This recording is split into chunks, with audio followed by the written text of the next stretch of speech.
1, Arsenal have been beaten, and after them being beaten, you know, they've come to a compromise, and they've obviously have to travel back to London, but they've been beaten. What a game. I told you in our match preview that I did earlier today that if you feel like you want to enjoy what we call a game of football that is going to be end to end, this is the game to watch. I've always told you that Unai Emery has always gone ahead, obviously putting a very huge shift every time he faces his successor or his replacement at Aston, known as Mikel Arteta. As for him, he was just sacked, and looks like he's really very happy, and the boss of Arsenal is not a happy man. Smash like button, comment and share. If you're only watching us for the very first time, endeavor to subscribe to this channel so as not to miss out on stories that we do upload in here on a daily. Arsenal have been beaten by Aston Villa 2-1 in there for you, and their stats that have gone ahead to obviously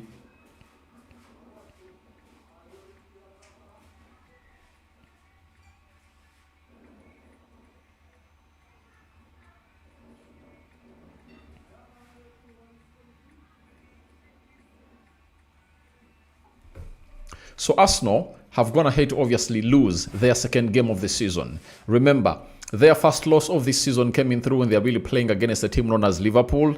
You remember that very well. And then they have not gone ahead to lose since August. And Arsenal have lost their first game, right? Since August. And Aston Villa have won 9 of their last 10 Premier League games. It's the first they've had as many as 9 wins in a 10-game spell in the top flight since December 1919. So Aston Villa have came into this game of football, and out of the 9 games they've gone ahead to play, they had just gone ahead to lose only 1. And now they've gone ahead to win 9 out of the 10. You know, that is really a very huge start in there for you. Arsenal had 9 shots on target, their most in a Premier League away game since April 2024, 9 versus Wolves, and their most on record since 2003-2004 at Villa Park. So, Arsenal had 9 shots on target, as you're going to see into what we call the player stats, the game stats, but that couldn't obviously see them really win this. Leandro Trossard's equalizer for Arsenal was his 50th Premier League goal, making him the 5th Belgian player to reach the milestone after Romelu Lukaku 121, Christian Benteke 86, Eden Hazard 85, and Kevin De Bruyne having 72 goals in there for you. So Arsenal have gone ahead to obviously find themselves in a position of really putting out such stats, though they've gone ahead to obviously lose, and that is the club of Arsenal for you. It's really absurd to the fans of Arsenal, but I know the game of football is like that, and I know other fans of other clubs are really jubilating, and I've gone ahead to see memes of the elephant getting off the tree on X, and I'm like, has it really gotten off the tree? Not yet, because even when Man City wins, they cannot get Arsenal off there. They are just gonna close down onto those points, and they'll only be what? They'll only be 2 points because Villa's gonna hit to close in. So I don't really believe that the club of Arsenal is really gonna be losing. It's gonna be really being taken off the table. If you want to see Arsenal being taken off the table, pray very hard that they lose their next game in the Premier League and Aston Villa really wins all Man City, you know, then it will obviously happen into your will as you want it to be. So that is the club of Arsenal for you. And how did this game of football really go on? Arsenal came in through and obviously conceded the first goal, and it was really a clumsy goal, you know. That's why the manager, at the beginning of the second half, he took off a player called Ebelechi Eze. I think Ebelechi Eze never tracked back very well.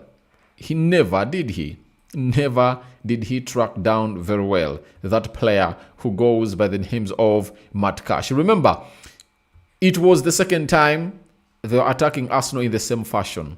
That is it. The first attack in the same fashion was obviously saved by a block from Declan Rice. Imagine if Declan Rice can recover, why doesn't Ebelechi Eze got ahead to do that. And I think Eze went ahead to obviously cost Arsenal that. First half ended 1-0 in favor of a club known as Aston Villa. Then Leandro Trossard was brought on with Victor Gyökeres, and guess what happened? 7 minutes into the second half, Leandro Trossard went ahead to obviously do the needful. Odegaard played into Saka towards the byline. Saka went ahead to obviously put in a very teasing ball past the mouth of the goal, and it found a player on Leandro Trossard and went ahead to score his 50th goal in the Premier League. That is a man known as Leandro Trossard in there for you. Now, Arsenal had attacks. Aston Villa really attacked. But guess what happened? Emi Buendia, who came off the bench, went ahead and obviously gave Arsenal a beating, and they went ahead to concede that goal in there for you. In time where I think they couldn't obviously save the day. Remember, Arsenal once wanted to sign Emi Buendia when he was still at Norwich. If you've been on this channel for some time, you know that Arsenal wanted to sign Buendia, but they didn't. And they really went in for someone else. So the club of Arsenal is really in a somber mode, and they've gone ahead to lose that game of football that way in there. So it has been really hard for them to really understand this, because for me, I think the best result for this game would have gone ahead to be a draw. Look at these stats and clear me. All right, in my prediction, I thought a win could either go to Arsenal or they could obviously force a draw. But you saw it was close to a draw, but Emi Buendia came up and obviously gave Arsenal a very big beating in there for you. So, Aston Villa, 14 shots. Arsenal had 15. 7 shots on target by Aston Villa. Arsenal had 8. 47% ball possession by a side known as Aston Villa. Arsenal had 53%. 369 passes completed by Aston Villa. Arsenal completed 416. 82% passing accuracy by Aston Villa. Arsenal had a passing accuracy of 87%. 10 fouls committed by Aston Villa. Arsenal committed 8. 0 yellow cards to Aston Villa. 2 yellow cards to Arsenal. Then no red cards were issued to either sides. 0 offsides to Aston Villa and 4 offsides to Arsenal. Then 3 corners to the side of Aston Villa and 3 corners to the side of Arsenal in there for you. So that's exactly how things went ahead to pan out at the side of Arsenal. And they've just gone ahead to find themselves in a position of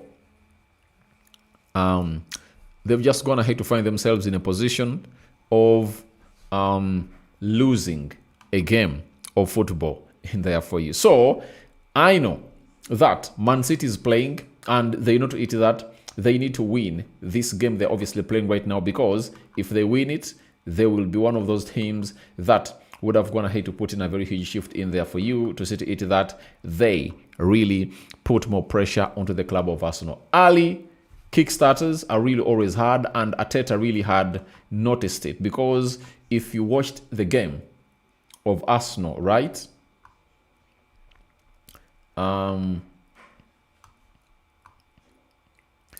If you watched the game of Arsenal, if you watched his post-match press conference of Arsenal when they've just gone ahead to beat a side known as Brentford, he talked about the very, very many games they've gone ahead to play, and they're really going to be playing in the morning, in there. So he was really very concerned about it, and I tell you what, it's how magic really unfolds and how magic goes ahead to happen in there for you. So that is a man known as Mikel Arteta for you. And as it stands, he really knew to it that it would obviously go that side, but they couldn't obviously survive Aston Villa.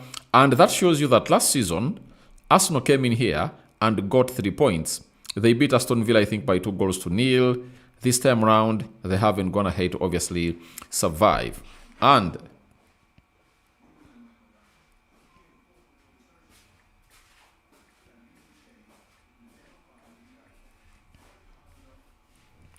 so,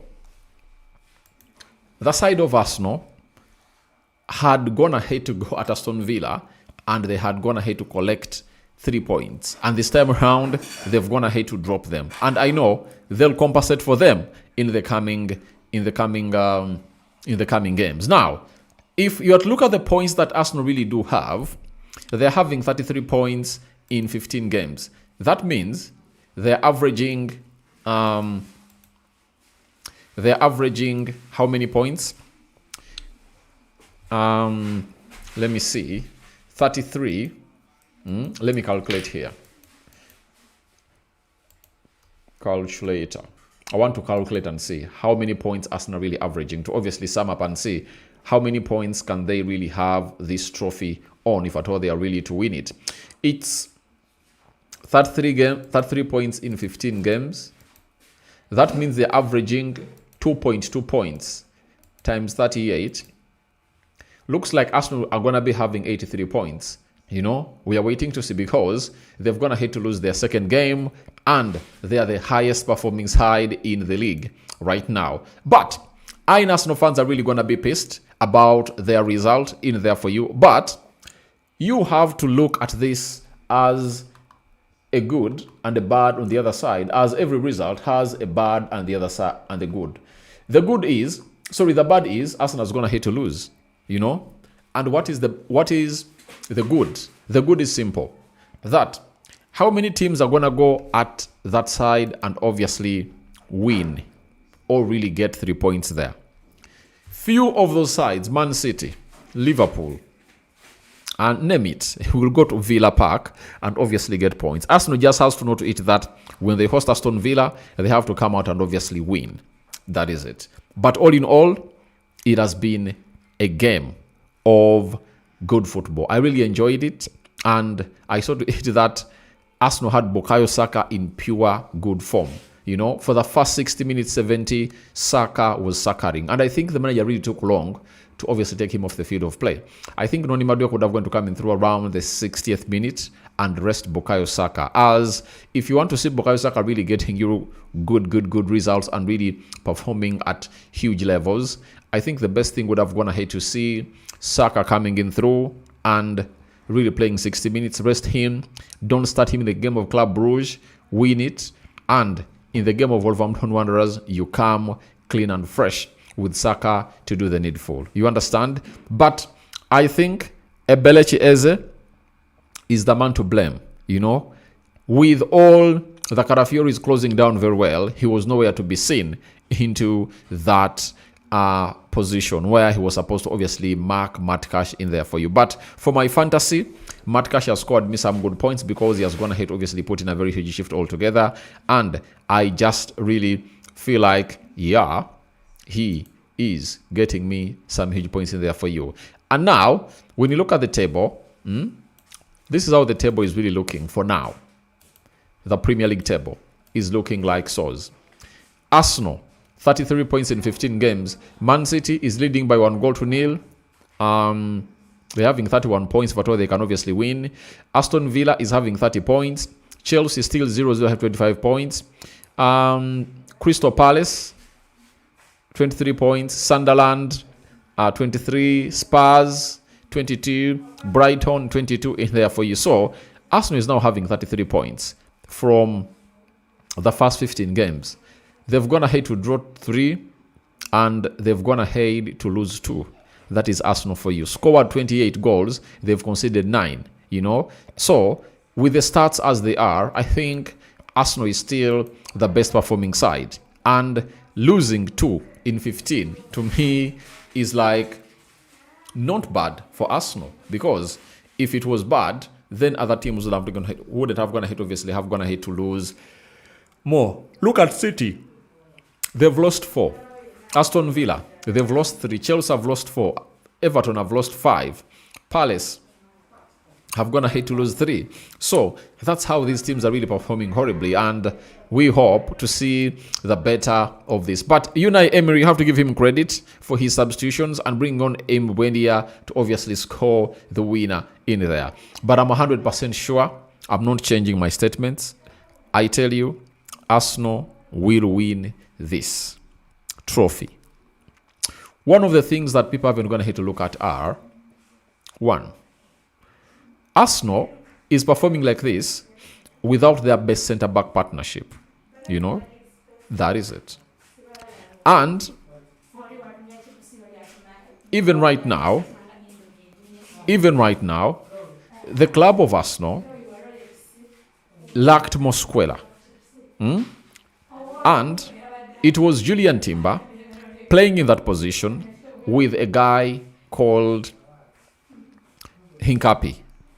Now, they've changed the centre-back partnership for many games. Now, when is the trophy won?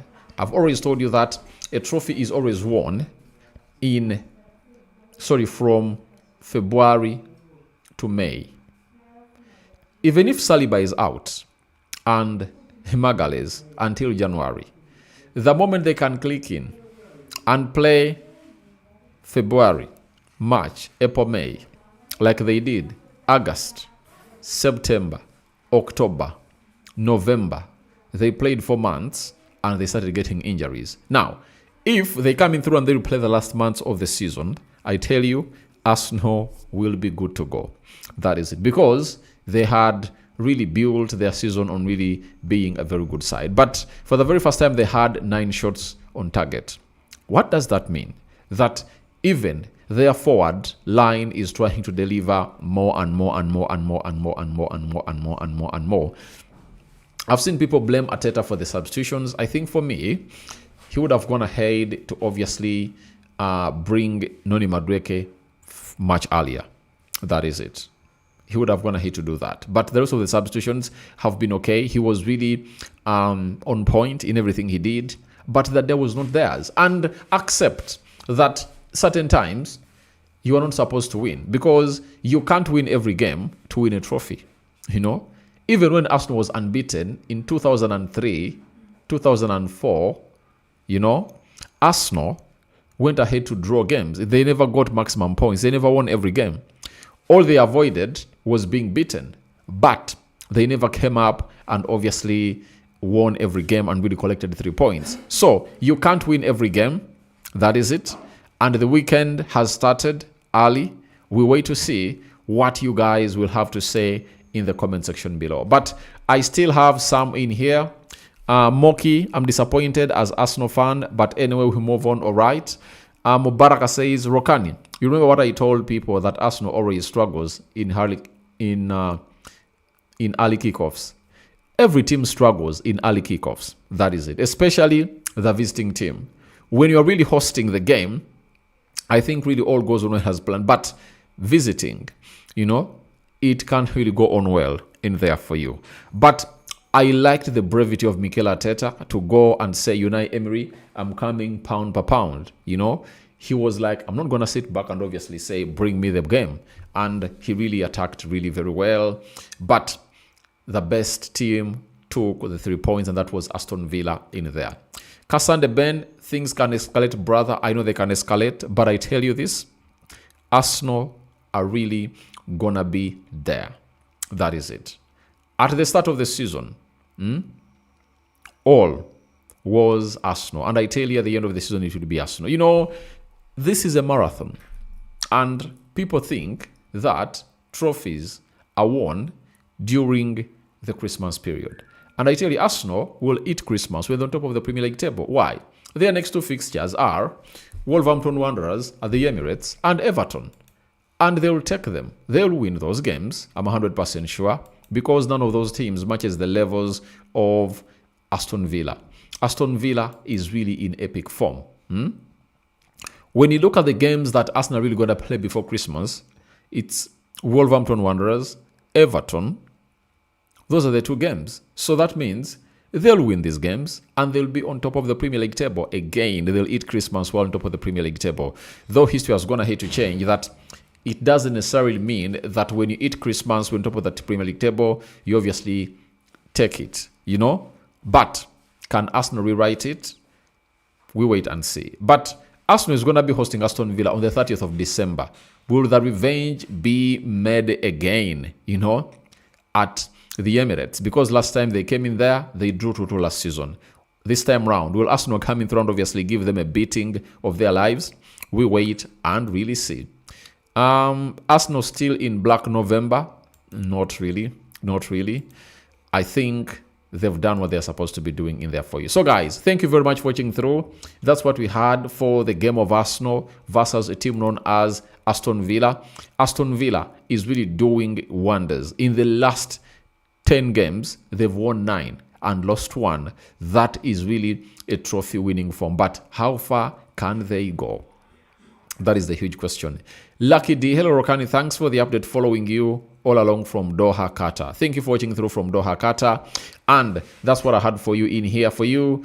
We wait for these other fixtures as they are being played right about now in the Premier League. And let me try to take you through. In these other fixtures that are really happening right now before I obviously sign out. The Premier League. Newcastle. Everton is leading Nottingham Forest by 2-0 at halftime. Newcastle 1, Burnley 0, Man City 2, Sunderland 0, Tottenham Hotspur 2, Brentford 0, Bournemouth 0, Chelsea 0. Leeds United is taking on Liverpool later today. And Leeds has been playing different teams and they've been trying to obviously cause some huge havoc in there for you. Manchester United is playing on Monday. Brighton is playing tomorrow with West Ham, and Fulham is playing Crystal Palace in there for you. So I think I've tackled everything in there. Arsenal, no clean sheet kept again. Last game they kept a clean sheet. Today the clean sheet hasn't been possible.